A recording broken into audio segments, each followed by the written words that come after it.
Depois de muita polêmica e acusações de que estava sendo ameaçado pelos parlamentares, enfim, o ministro da Justiça e Segurança Pública, Flávio Dino, compareceu à Comissão de Fiscalização Financeira e Controle da Câmara dos Deputados nesta quarta-feira.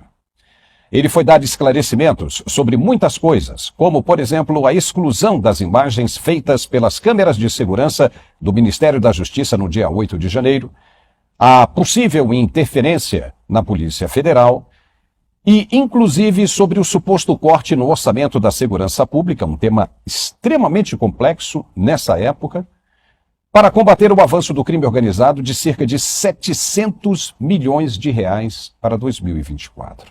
Antes de começar a sessão, a presidenta da comissão, deputada Bia Kicis, do PL do Distrito Federal, pediu aos parlamentares e convidado, no caso o ministro, que respeitassem o papel de cada um sem injúrias ou ofensas para que todos pudessem ter uma sessão bem proveitosa e civilizada. Veja. Eu quero lembrar aos colegas aqui presentes, vamos exercer o nosso papel fundamental de fiscalizar. O ministro sabe, ministro, como um homem experiente que é, inclusive senador, mas hoje, né, licenciado como senador, ministro, que os deputados da oposição não vão jogar flores no ministro, evidentemente, mas também não vão tirar pedras. O que a gente quer aqui é que os deputados da oposição façam o seu papel livremente, e nós vamos evitar palavras, xingamentos, mas os senhores têm a palavra garantida para perguntarem tudo o que quiserem, e o ministro está aqui para responder. É convite, portanto, ninguém fica atrelado estritamente aos termos dos requerimentos, e o ministro vai responder. Se ele não quiser responder alguma coisa também, ele não responde, ele é livre também para não responder. Não deu certo, afinal de contas estamos falando de Congresso Nacional, o pau quebrou. E lá para frente você vai ver um pouco disso. Foi uma sessão bem demorada, mais de 3 horas, mas a presidente cumpriu com o que disse, que não interromperia as falas dos parlamentares, tanto de direita quanto de esquerda. E o ministro já começou citando alguns artigos internos aprovados pelo presidente da Casa, Arthur Lira, para valer de seu direito de não responder o que não quisesse. Veja. Então, é claro que eu vou apenas tratar dos temas que foram objeto do gentil convite dessa comissão. E claro, espero, como a senhora mencionou, que haja o atendimento, como foi na vez pretérita, ao regimento, sobretudo no que se refere ao chamado decoro, inerente ao bom debate parlamentar. E o primeiro esclarecimento do ministro foi com relação ao possível corte no orçamento para a segurança pública.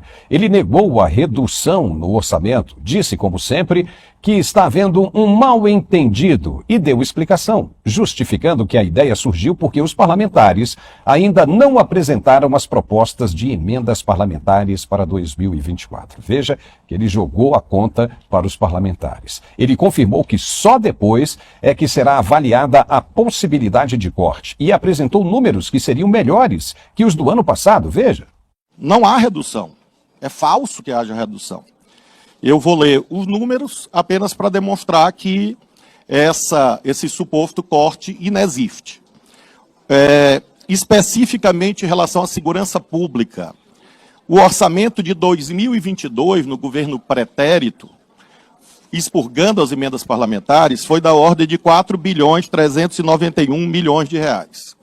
Em 2023, já no nosso governo, esse orçamento é de 5.170.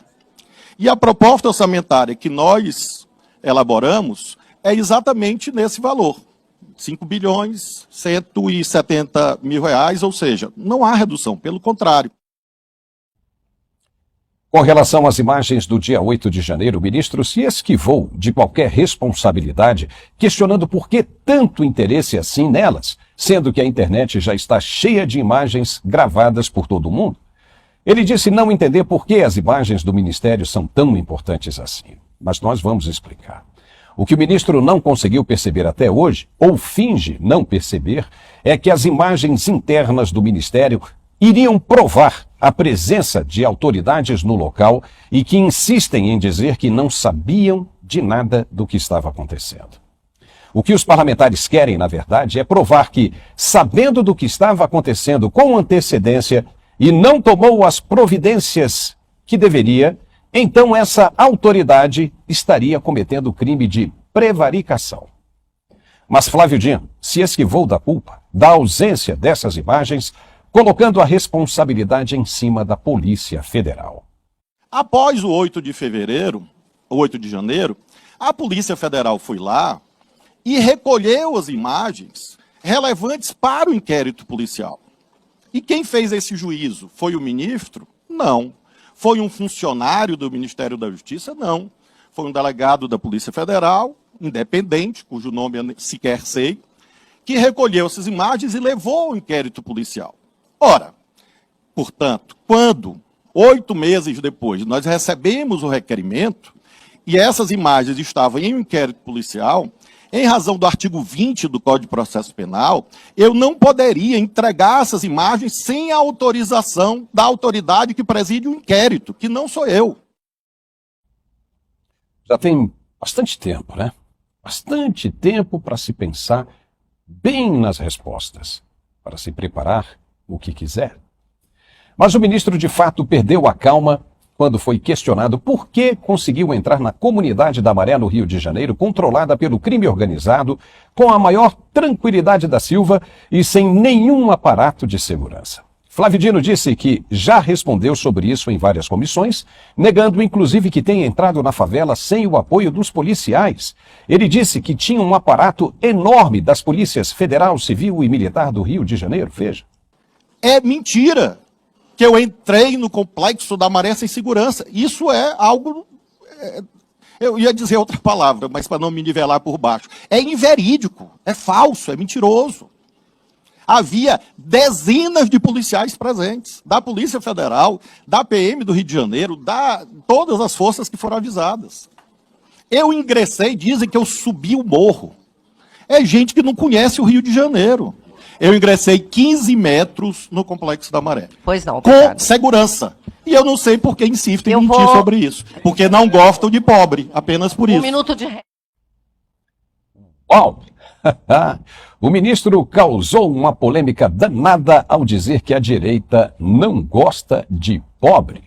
A confusão estourou e nem vamos mostrar aqui, não vale a pena para não queimar muito tempo e mostrar que a coisa saiu do controle do planejado pela presidenta Bia Kicis. Mas, voltando à questão da visita do ministro ao Complexo da Maré, infelizmente Flávio Dino parece ter faltado com a verdade.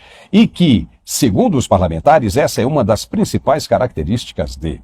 Pelas imagens que foram feitas na época, se pode perceber perfeitamente que o ministro não contava com o aparato de segurança que ele mencionou. Foram apenas 2 veículos, insuficientes para uma autoridade do porte de um ministro da Justiça entrar em uma comunidade como aquela controlada pelo tráfico. Hoje em dia, fica muito difícil ter o poder da narrativa com tantos telefones celulares ligados em cima de qualquer autoridade que se mova. O ministro não estava com os seguranças e se esqueceu que as imagens foram gravadas. O que incomoda é ver esse blá blá blá que não termina nunca. Os parlamentares já tiveram a sua oportunidade de abordar esses assuntos na CPMI e não conseguiram avançar com resultados que atendessem às expectativas da população. Então, para que ficar batendo nisso? Quer fazer alguma coisa efetiva que parta para ações legislativas de fato, como projetos de lei e coisa e tal, por exemplo? O que adianta uma comissão dessa, se não para servir de palanque e bate-boca infundado? Já não serve mais para nada. Já passou. Se surtir em algum projeto de lei que iniba as ações de quem está sendo interpelado, aí tudo bem. Mas se não, não vai passar de bobagem, perda de tempo. A população brasileira está de saco cheio, quer resultados efetivos e